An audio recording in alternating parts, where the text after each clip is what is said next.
if you want your daughters to be able to intelligently combat feminism, right, I would say they need to know how to think, because honestly, the lies of feminism are so all-pervasive, you don't need to go to college to find them. Yes. And so they're going to find them just fine on their Instagram feed after they're married, when they're 17 years old. They will still encounter it, but they will not have the framework to combat it effectively. So I think, if you want your daughters to not be feminists, you better teach them how to think clearly, because feminism is coming for them.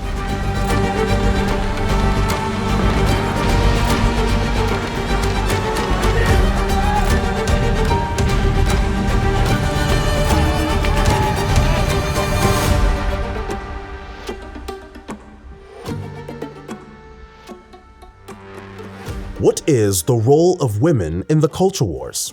What does a femininity that causes God's enemies to tremble look like? For nearly 2 centuries, the world has been baptized in feminist dogma, a creed that insists a woman's highest good is to be a second-rate man, that biology doesn't correlate to distinct social functions, that men are the eternal oppressors of women, that homemaking is a prison, and that the mass slaughter of the unborn is a sacred women's right. The consequences of this ideology have been catastrophic, making feminism arguably the deadliest revolution in modern history. It has laid waste to homes, churches, politics, and society itself, corroding the foundations of civilization under the guise of liberation.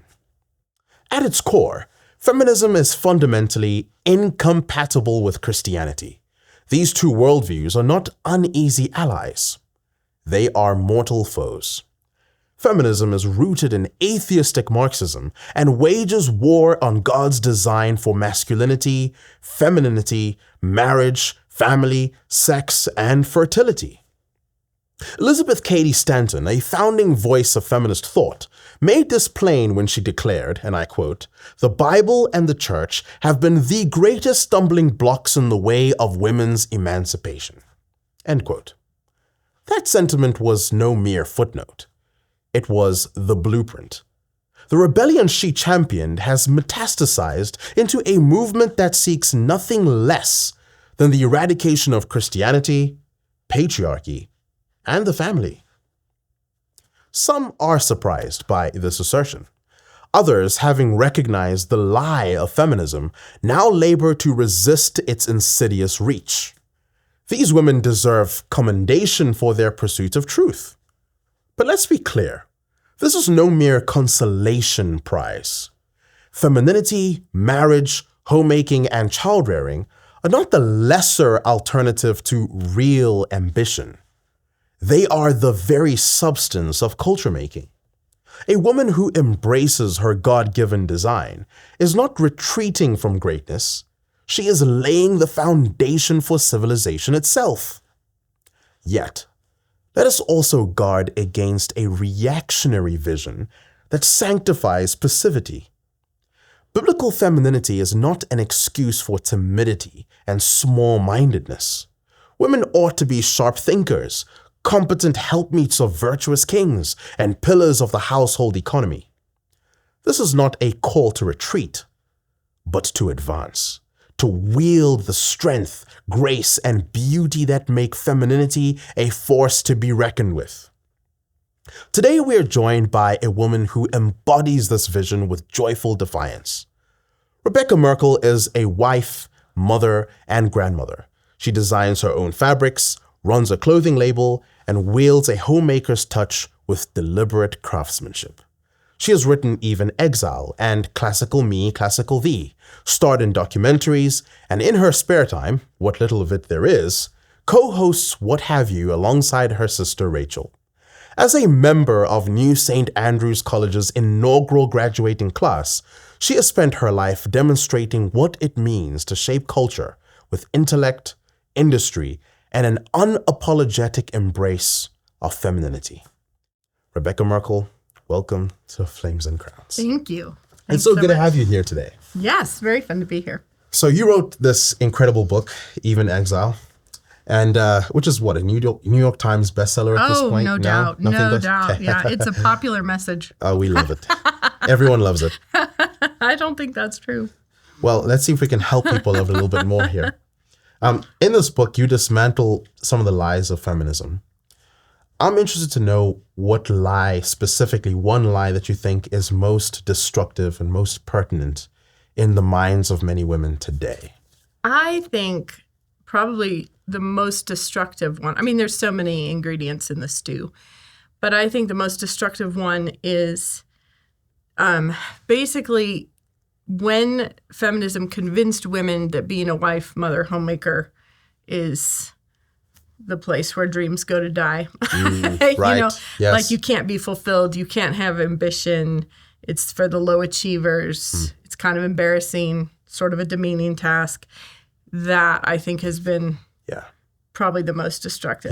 Yes, for sure. I actually have a quote here by Betty Friedan, who said, "Women who are just as housewives, who grow up wanting to be just a housewife, are in as much danger as the millions who walk to their own death in the concentration camps. They ate suffering, a slow death of mind and spirit." Yeah. Right? Isn't that such an optimistic There's so view much in the just. Exactly. Just a housewife. And I think that is the thing. And when I say the most destructive, I mean, obviously the most destructive would be abortion because clearly we've got all the bodies. But I just mean the place where it seems to have, I think that's almost secondary because when you convince women that being in the home is going to thwart all your, ambitions, and you want to go out there to fulfill your dreams because that's the only place apparently you can, children get in the way. So that's where abortion comes in, is like, because children are the obvious speed bump in the highway of your life if you want to go succeed in the corporate world. So I think that abortion really came after the convincing women that this is not worth your time. Sure. So I would say it's kind of one of the more fundamental lies. Right. Now, there's some people who might hear that and say, well, actually, we're feminists, and we actually would agree with you on that point. We think feminism has done a lot of destruction, especially in more modern times. But it wasn't always this way. That's not how feminism started. Let's talk a little bit about the origins of feminism and where and what sparked it. What's your understanding of where this all began? Yeah, I mean, it really kind of came straight out of the Enlightenment. As most bad things did. Right, exactly. And so you had sort of the beginnings, the proto-feminism, really in Mary Wollstonecraft, that sort of the era of the French Revolution. She spent some time in France, etc. She's considered sort of the proto-feminist. And then we get 19th century first wave feminism.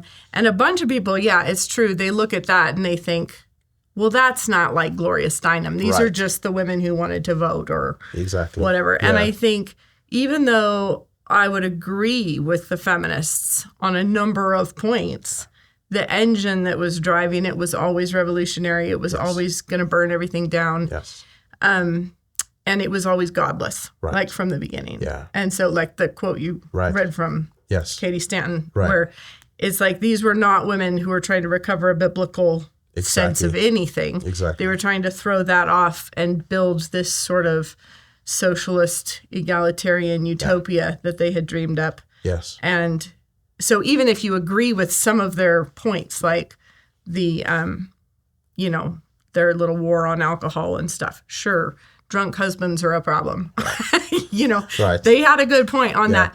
But then their solution was very cockeyed. Exactly. And so I think that was the case with a whole bunch of the things where you could possibly agree with them when you look at the social ill, but their diagnosis and treatment was all wrong from the beginning. Right. So it's interesting that the kind of overlap between Karl Marx doing his work at a similar time as well, and just the way feminism and Marxism just came together. Yeah. know? I mean, it really was a very revolutionary century. It really was. In actual revolutions and in revolutions of thought and society and just a lot of upending of things.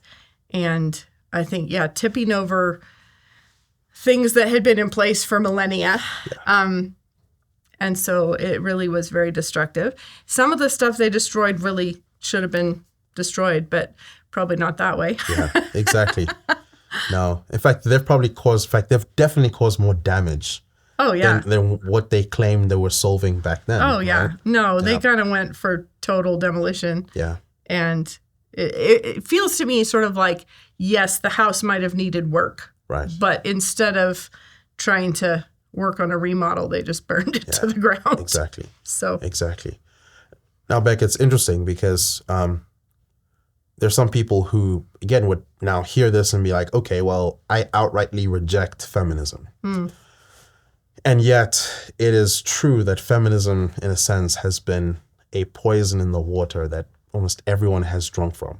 The whole village has been drinking from this well. Yeah. And it has had all kinds of effects, very overt expressions, but also very like insidious expressions as well.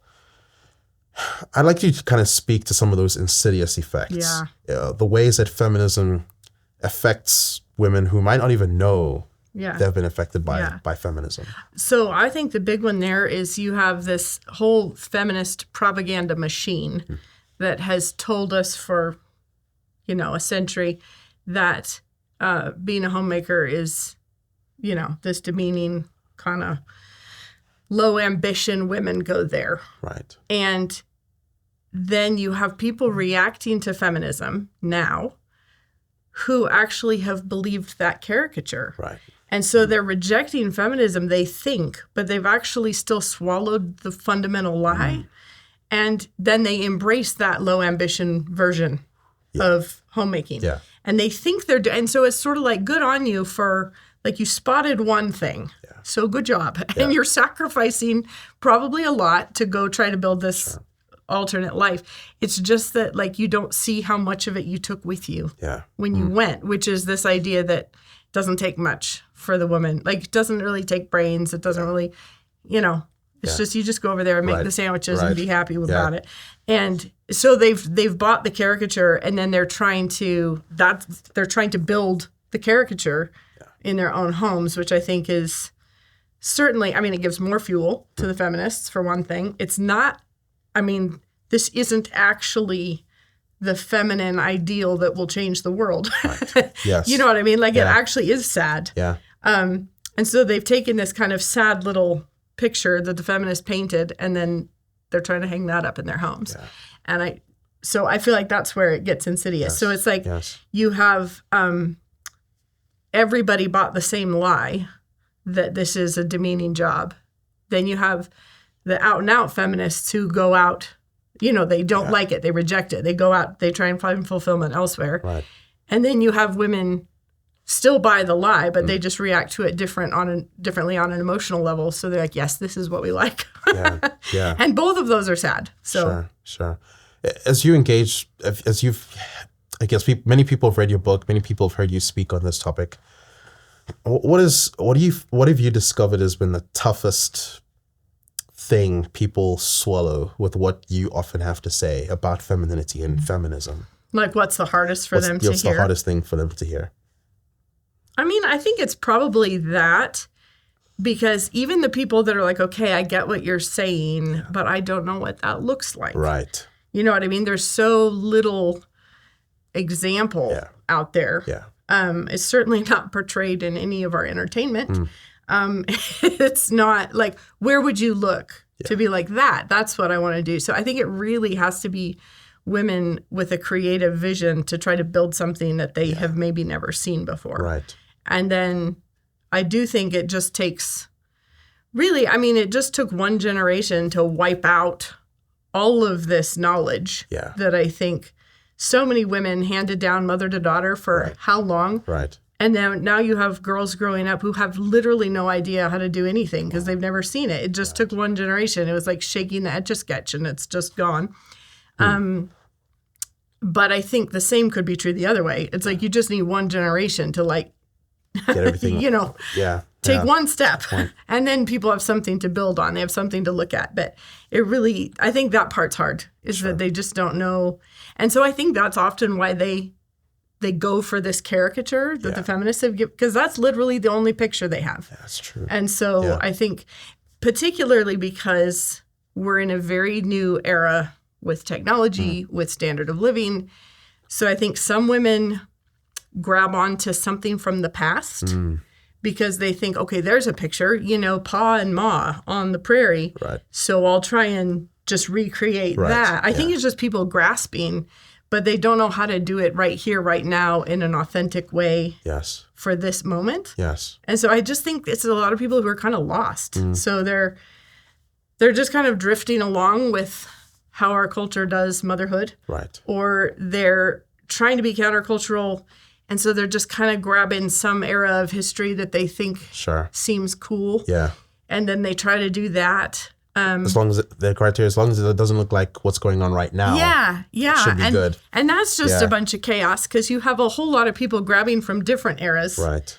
And that becomes, I think at the beginning of my book, I have a whole section on that, which is Pretendyville. It's like people playing dress ups. It's like you're going off in a corner and trying to reenact some era that you find compelling. Right. And usually the people who are doing it know nothing about that era. They just like the dresses. Yeah. Or they liked the houses, or they liked the show that they watched that had, you know, like it's a very superficial thing. Yeah.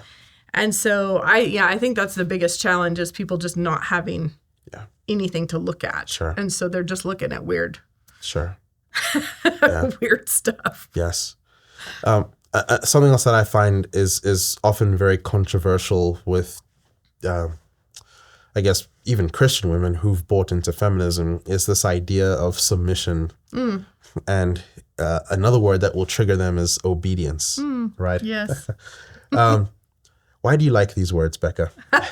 And why do you want other women to like these words? Oh, well, I think that, like, if you have an emotional reaction to something of, like, I hate that. Yeah. I don't care if it's just a sofa you don't like. You know, like, I don't like that thing. Right. It's always worth trying to ask yourself, how come? Like, try and put it into words. What is it that I don't like about that sofa? You know, and a lot of people never go farther than that, even in the most simple questions, like a sofa. And like, I don't know, it's ugly, which is kind of just a circular little, it's like, well, what is it about that's ugly? It's like, well, I don't like it. It's ugly, you know, and they can't go further than that. And they can't get into the like, well, do you see how the proportions are all wrong because the seat's too deep and it sits too low and the texture is staticky? You know, there are things you could say about it, but many people never go past, I don't like it. Yeah. And so if you have that, like, well, I don't like those words, it's worth saying, like, okay, well, what is it about it that bothers you? And I think if you're honest with yourself and you start actually trying to figure out why you don't like that concept, it may turn out that those are not very good reasons because how much is obedience built into the very story of the gospel? I mean, like, Christians of all people should not be allergic to the word obedience. Right. And so if you start asking, well, why don't I like that? It may turn out to be because you're way more influenced by our cultural egalitarianism but I deserve to do whatever I want at any time. You know what I mean? And that's just, if you hold that up to scripture, it's just not a good reason. Yeah. And I think if we looked at how much is the concept of obedience and submission everywhere in scripture and everywhere in the Christian life. And I do think, I mean, it is true that in what we were saying is people buying into the caricature. Right. The caricature is the only people that have to obey or submit are the women. And that is pretty terrible. Right. You know, but in the Christian world and the Christian life, everyone is supposed to obey. Everyone's submitting. It's, you know, Christ obeyed the will of the Father. This goes all the way up. That's right. Without wanting to get into, you know, those heresies. Right. You don't want to wander into that. You're safe from that. Hopes, yes.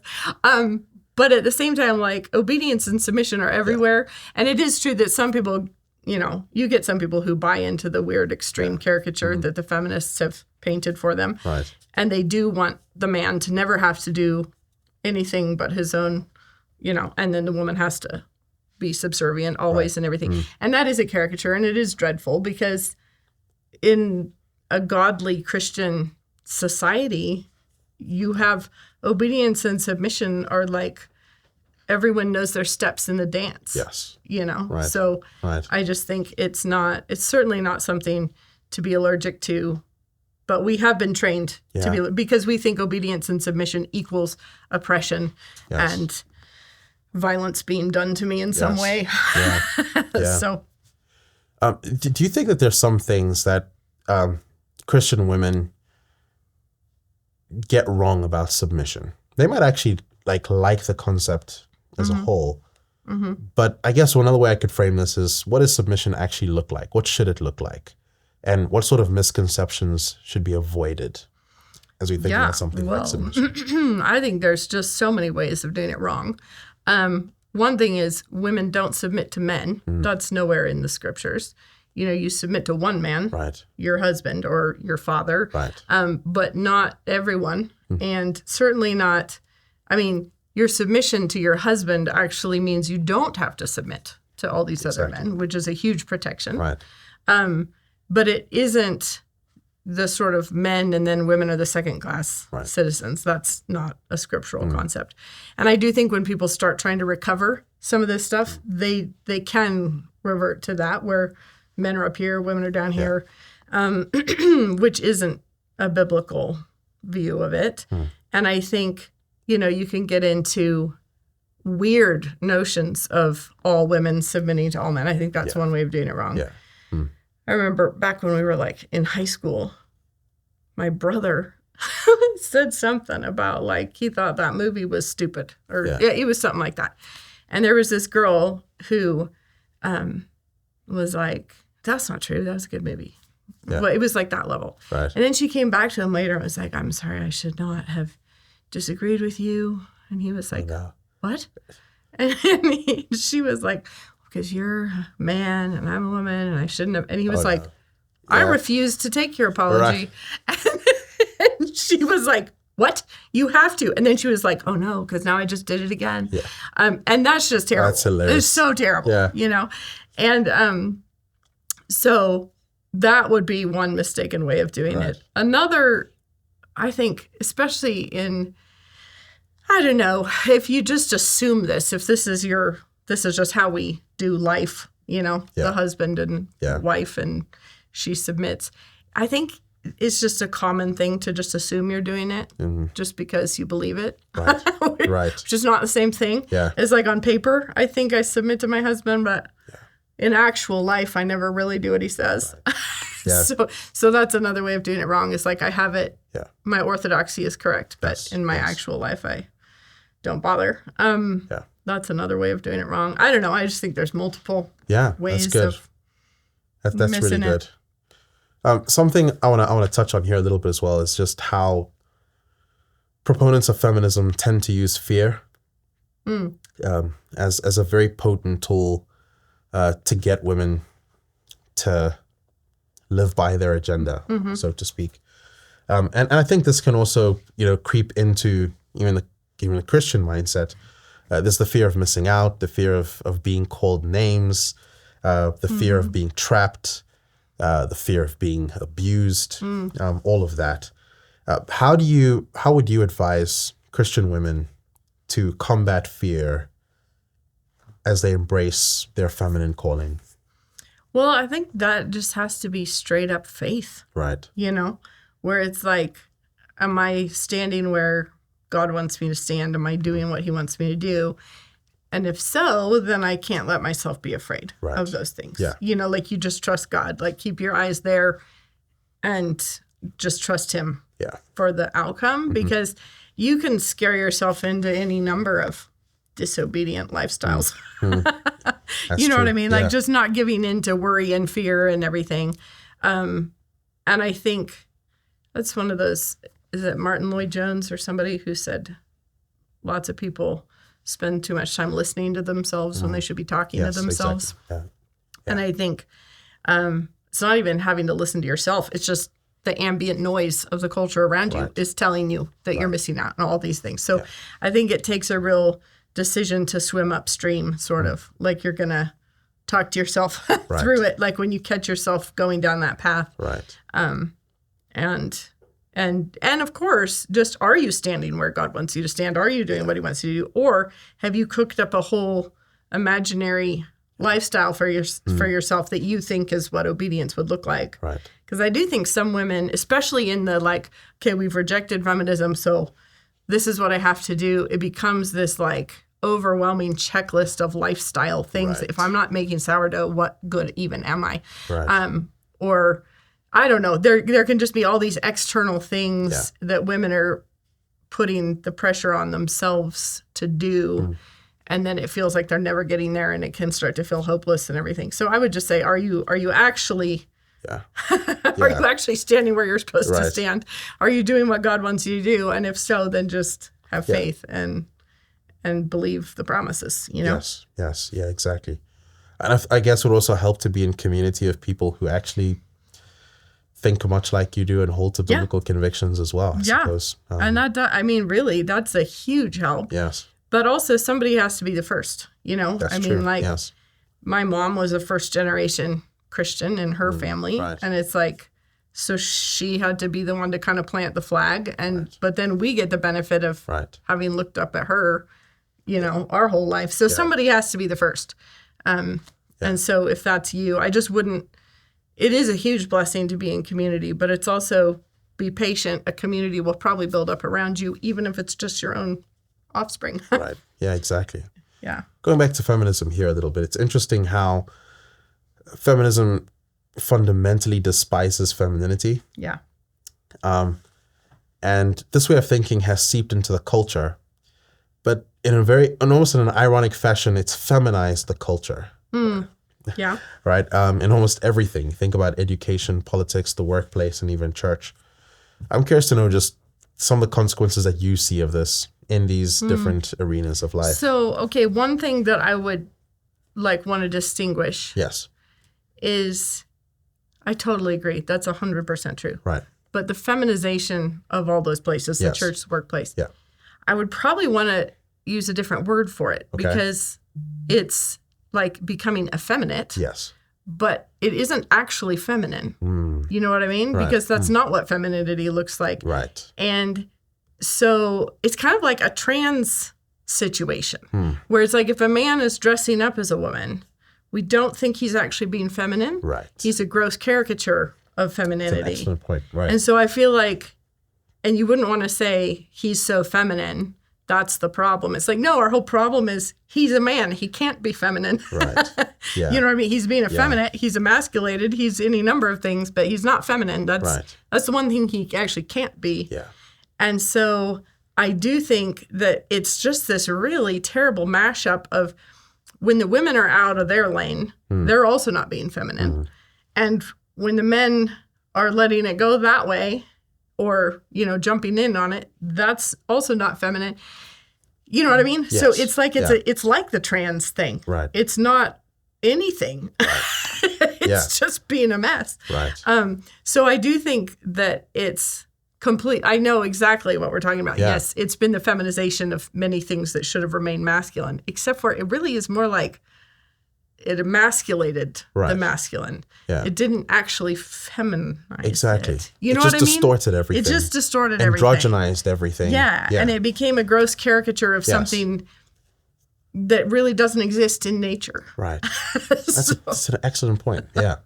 I don't know. And I do think that it is like the trans problem because you know how, I feel like when I was a kid, you would occasionally see a transvestite.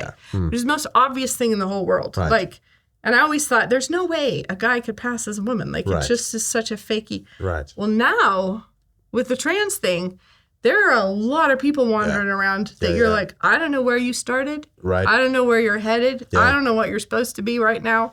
It's just sad, is what it is.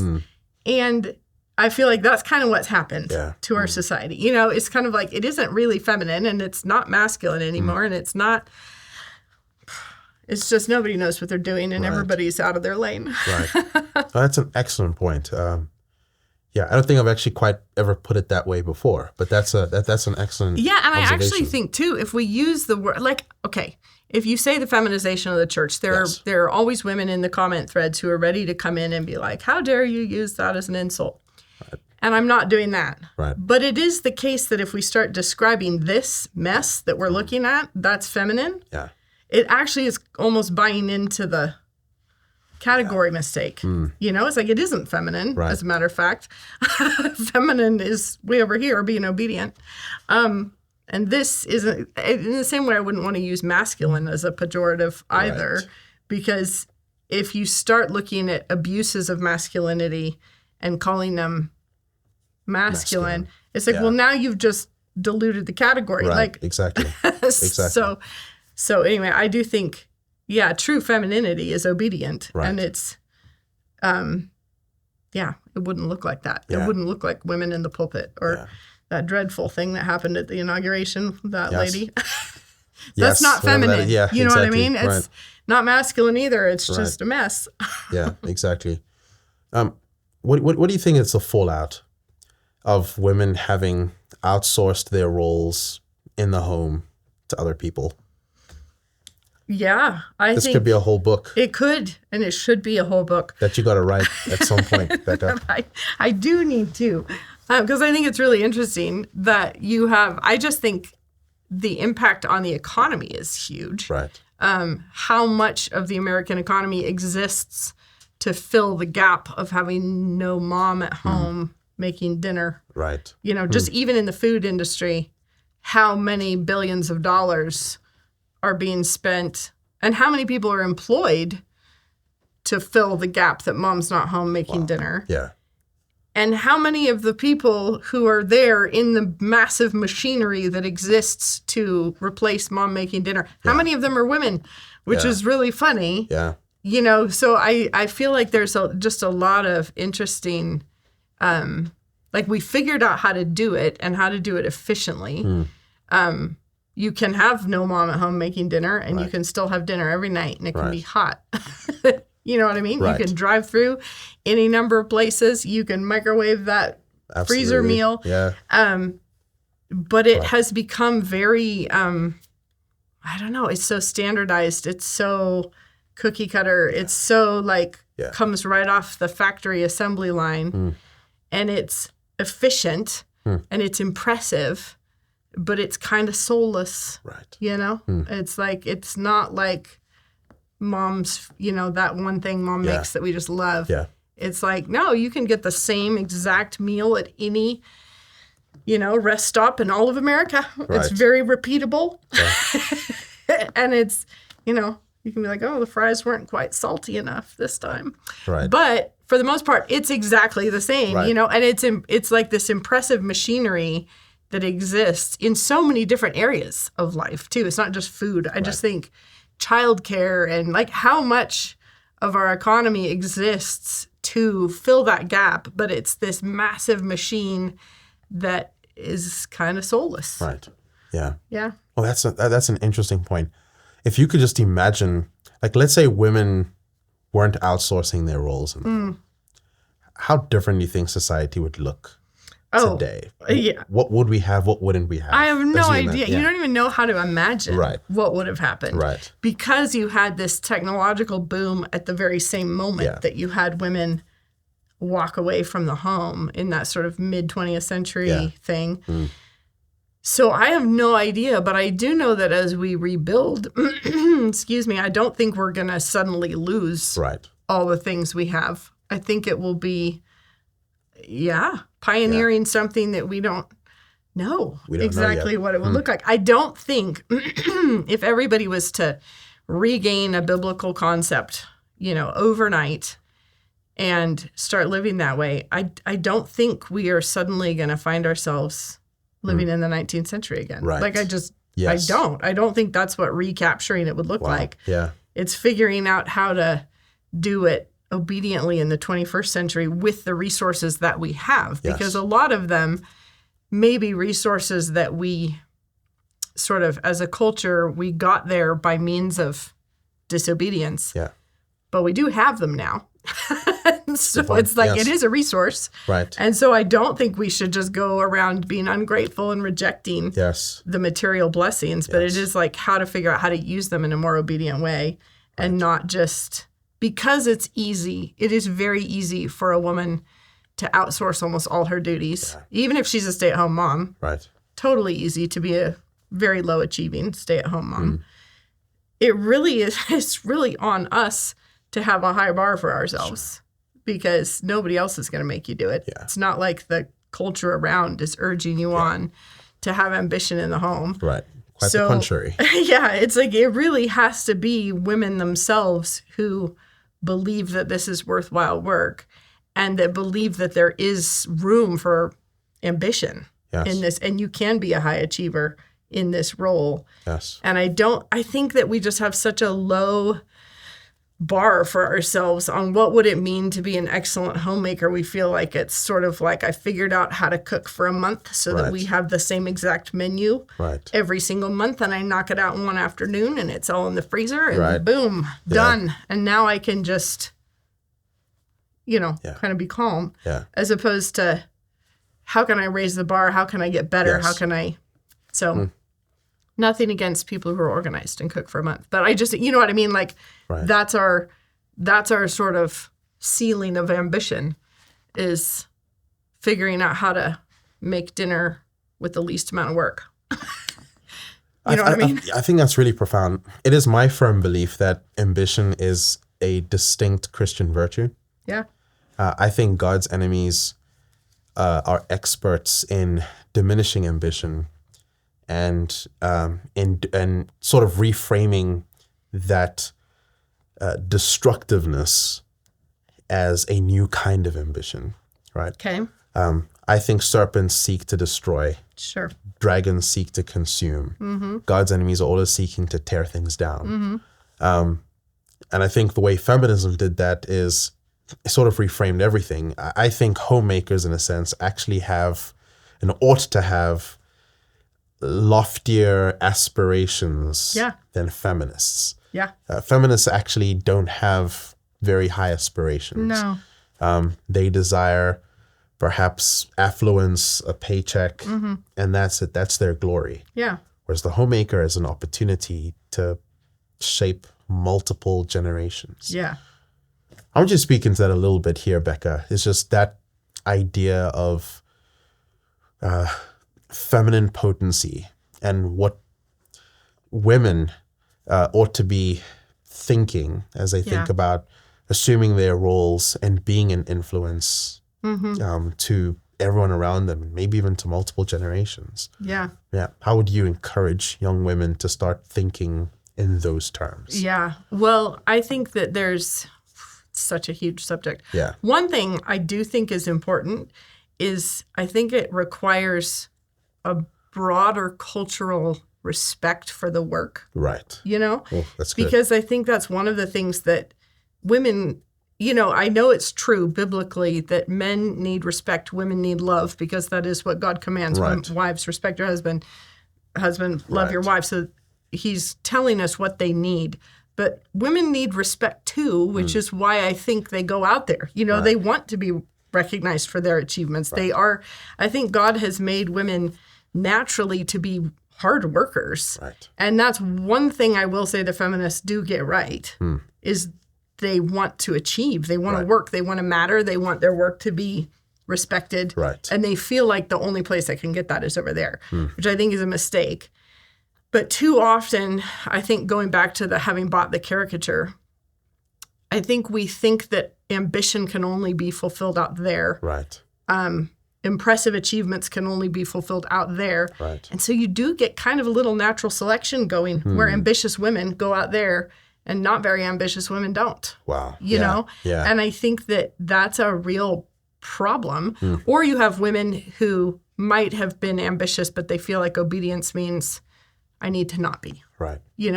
And so I do think we need some kind of broader cultural recognition that this is impressive, important, meaningful work. Yes. But we just have this constant message that it isn't. Yeah. And so there's that. So I think we need to sort of broadly recover a respect for it. But I think also we need to have the creativity to see how ambition could be realized in the home. And I think that requires, honestly, education. I think women need to be educated. Like, I think they have to be able to think bigger than just, here's my little set of, my checklist. This is what it means to be a homemaker. I feel like we've taken the concept of homemaker and reduced it down to such a tiny little thing that it would be really frustrating to live in that. Like, it's like this tiny little enclosed, the only thing you do is make sure everybody's laundry is done. Yes. Dinner's in the oven. Yeah. End of story. Right. And I think there actually is so much scope in this world, but I think we need women with vision. Yeah. And so it really is like being an entrepreneur as opposed to being the minimum wage employee. Right. And I think, if you're the entrepreneur, you're taking ownership of this and you're trying to maximize everything you have and you're trying to, figure out. I think we need that mindset in the home instead of, well, here's my task list. Right. Got it done. Right. Yeah. Which is, that's the low wage employee. Yeah. Who's like, why would I work extra? Right. Because I don't know. So I do think trying to think like somebody who's trying to build. Yes. Ooh. Yeah. In fact, so I'm glad you touched on that because, especially here at NSA, we talk a lot about shaping culture, and we talk about building, we talk about fighting, which sound like very distinct masculine things. Yeah. What's your understanding of a woman's role in the shaping of culture? What does that look like, or how should it be thought of? I think is the better question. Yeah. Wow. Again, such a huge subject because I think that women are, you need women to have a culture at all. Right. Well, obviously you have to have men to have a culture. But you put a gang of men together, they can get a lot done. Yeah. But they don't build a culture, like not a, you know what I mean? Like they can have, the band of brothers, this is our little, our culture within this group. But like build a civilization, build a culture. You have to have the women for that. Like a bunch of men together can be an army. They can be pirates. They can they can do constructive or destructive things. Right. But what they can't do is create a culture that has the traditions and the food and the, Yes. It's like, they're going to eat their MREs. Yeah, quite literally. Quite literally. And so I think that the women being there, that's what puts the roots down. Right. And makes a place feel like a place. Right. Is the women. And I do think going back to that, like women outsourcing their role in the home, I do think that's some of the reason America feels so the same everywhere you go. Like if you look at how vast America is, I remember measuring from Moscow to Cincinnati because I think it was Cincinnati, and that distance was further than from Berlin to Baghdad. Wow. And if you think about the number of cultures and languages and traditions and holidays and just all from Berlin to Baghdad. Yes. And then I could drive from Moscow to Cincinnati and I could eat the exact same food the entire way at every single restaurant. Yeah. Like, you know what I mean? Like it's impressive. Right. But it's kind of soulless. Right. You don't feel like, we're in this county. They're famous for this cuisine or they're, you know what I mean? There's nothing, and I think it's the rootlessness of not having women there just digging in and building. Like if you want to taste regional cuisine in America, you go to a restaurant. Right. Wow. You know what I mean? Yes. Like it's just, there's a few exceptions. Yeah. There's a little bit, but nowhere near the variation that you would think you would have in a place as big as ours. Right. With the differences in culture and natural resources and everything. It's like we're all making, even now when everybody's getting into localism, we figured out how to mass produce our localism. Wow. Like yes. A homesteader in Illinois, their Instagram looks pretty much exactly the same as a homesteader in Idaho. And that's so far away. Yeah. And it's like, in some ways, it's good that we're starting to recover some stuff. Yeah. But at the same time, I think it's just like having women like dig in where they are. I think we would be shocked at the amount of variation that would happen very quickly. Yeah. So I think, but we figured out how to sort of mass produce it, and then we all just kind of live in that. Yeah. And so I think there's just so much scope for what would happen if women, That's brilliant. I think that's a profound thought. There's a sense in which women really do have a foundational role in setting up civilization as a whole, and giving it a distinct flavor, giving it a distinct taste, giving it a distinct aesthetic. Yeah, right. Yeah, and going home is such a thing. Like, it's so nostalgic. It's so loaded with memories and traditions and everything. And if you think about, like, you know, every Hallmark movie, every Christmas movie, whatever, so they sort of build on that, like, that emotion of going home. But it can be equally horrifying and painful, and nobody wants to go there. And, you know, like, home is a powerful thing where it's either the place everyone wants to get back to, or it's the place they're like, I want to never see it again. Right. And the one who is at the helm of that is the woman. Right. You know, like, are you building something that is just going to last and is going to shape the future generations that they're always going to look back to and build on? And, like, this is how my mom always did this, is how my grandma always did it. Or is it like nothing was worse than Thanksgiving dinners? Wow. You know, like, it can go both ways, but it's powerful either way. Yeah. You know? How do you build a home that way? Like, what does it look like to build a home that's warm and hospitable and distinct and attractive? I think it is so much a case of, like, stand where you are and be a Christian.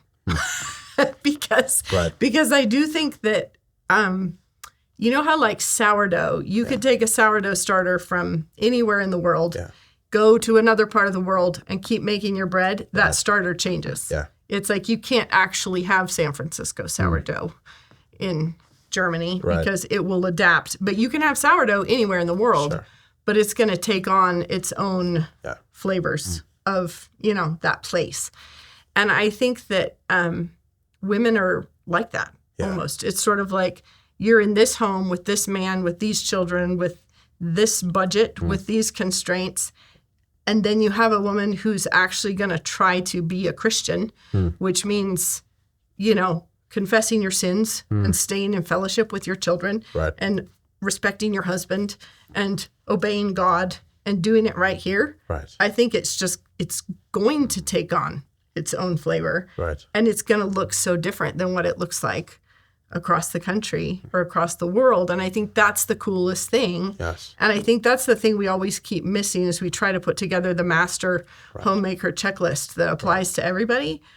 But I think if you are in your own spot and then you are, confessing your sins and not indulging bad attitudes and not getting petty and not getting self-centered and not getting bitter and, like, all of those things, you are going to live in a joyful, happy home. Yeah.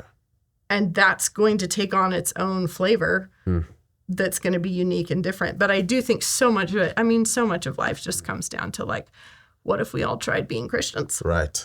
Yeah. What if we did that? Right. And actually took God at his word, you know? Yeah. Live by. That's really good. Yeah. I really appreciate that. A moment ago, you spoke about the need for women to be educated. Oh, yeah. When you said that, I don't know if you realize it, but you let an elephant in the room. It is an elephant. Right. And the way to eat an elephant is one bite at a time. So let's see if we can tackle this elephant here. All right. So you get a group of people who I think are very well-meaning in their suspicions of especially a college education for women. Because colleges are rife with feminism. Mm-hmm. There's all kinds of weird degrees and influences on a college campus. It's a treacherous ground in many ways for a woman who wants to live virtuously. Mm-hmm. And I think because of this, many people willing to kind of throw the baby out with the bathwater and say, hey, women just shouldn't go to college at all. Yeah. What would your immediate response be to that? I think there's multiple sort of faulty assumptions there, because one is a misunderstanding of what education's for in the first place. Mm-hmm. Because if education really is simply about vocational certification, then it makes sense. Why would you send your daughter, if you don't want your daughter to go out and become, a career lawyer, then why would you send her to law school? Like that would be a weird decision, especially when it costs so much money and such an investment in time and everything else.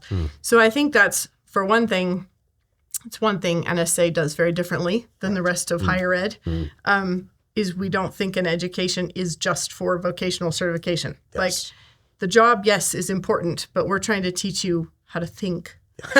Yes. And it turns out that being able to think is an amazingly transferable skill. It's applicable broadly. Right. And so I think like we're not giving the guys vocational certification, and we're not giving the girls that either, trying to train them to like see all of creation as this integrated whole and see our role in it and, get this bigger vision for what's happening. So I think one thing is just like, what is education for is one thing. It is true NSA is distinct. Right. So I don't think every girl ought to go off to the state university and get a degree in, therapy or something, counseling or, no, studies. That would not be helpful actually, but neither would it be helpful for your sons to do that either. Exactly. So I think that's one thing. But I also think that when we don't think a woman needs an education, I think it's probably because we do see her role as, well, why would you need it for that? Right. You're making PB&Js. I don't see why you need a bigger vision. Right. And it's like, but if we're trying to like recapture this like notion of homemaker as a place to have this ambition to build, to try to change society, it's hugely important you have women who know how to think. Right. Not to mention from a purely practical level, I think some people are afraid if they send their girls off to college, they're going to become feminists. Which, fair enough, lots of women have done that very journey. Right. But also, you can be dumb as a post and be a feminist. Yeah. It's no protection against feminism. And in fact, if you want your daughters to be able to intelligently combat feminism, I would say they need to know how to think, because honestly, the lies of feminism are so all-pervasive, you don't need to go to college to find them. Yes. And so they're going to find them just fine on their Instagram feed after they're married. Right. When they're 17 years old. They will still encounter it, but they will not have the framework to combat it effectively. So I think, if you want your daughters to not be feminists, you better teach them how to think clearly, because feminism is coming for them. Yeah. Either way. Yeah. So, To personalize your answer here a little bit more, of course, you're like you were part of the first matriculating class at NSA. Yes. First graduating class at NSA. You had a Christian liberal arts education. Right. How has that education served you in your role as a wife, mother, grandmother, sister, friend? Honestly, it's just huge. It's just really huge. I don't even think you can quantify it, because there's so much. You can teach a woman just the bare, like, here are the procedures to keep a house running smoothly. Right? Like, that's a pretty, you can teach her how to menu plan. You can teach her how to clean the bathroom. You can teach her the schedule that will keep the, laundry going. And I think that is, again, like shrinking down our aspirations to something quite small. And you could teach her that and she doesn't have to read, like that's something that is within her grasp. Right. But in terms of trying to figure out, like, okay, given the resources that I have, how do I try to build something in this century that is maybe recapturing some of the principles that were lost over the last 500 years. What things were lost over the last 500 years that really should remain lost? What are the things that actually we need to reclaim? How do you even go about researching what that even is? Right. How do you, there's so much to an education, which is like learning what questions to ask and learning how to find the answer. Right. That is just like that's a massive skill. Yes. Even if, yes, okay, as a mother, you might not ever have to write a philosophy paper ever again. But having had to think in those categories is a really important step. So when you're looking at all of this stuff that comes at you in your social media feed, you recognize those philosophical errors or lies or whatever. It's like, oh yeah, I've read Kant, as a matter of fact. Like I know where this is coming from or whatever. Right. And I just think it's so important to have, and I don't think every single human has to have that education, but I think that you're right, that sort of well-meaning, but I think misguided rejection of it is basically resigning yourself to just be a family of serfs. You know what I mean? Yeah. Where it's like, no, we're just going to do, and the world needs that. It's not like everybody has to be a general. Right. But we need some. Yeah. and I do think the ones that we would like to be generals would be the Christians. Right. And so I just think it's short-sighted to just think, nope, we're just going to learn the bare minimum. Yeah. I can hear the trolls on Twitter. Oh, I know. Already. I know. Saying things like, well, should we be shaping women to be leaders? Is that really what we want? It's like, say more, Rebekah. Say more. Did you want your children to have a mother or did you not? I mean, how is that not a leadership position? How is that not something that requires a great deal of wisdom? And, That's very good.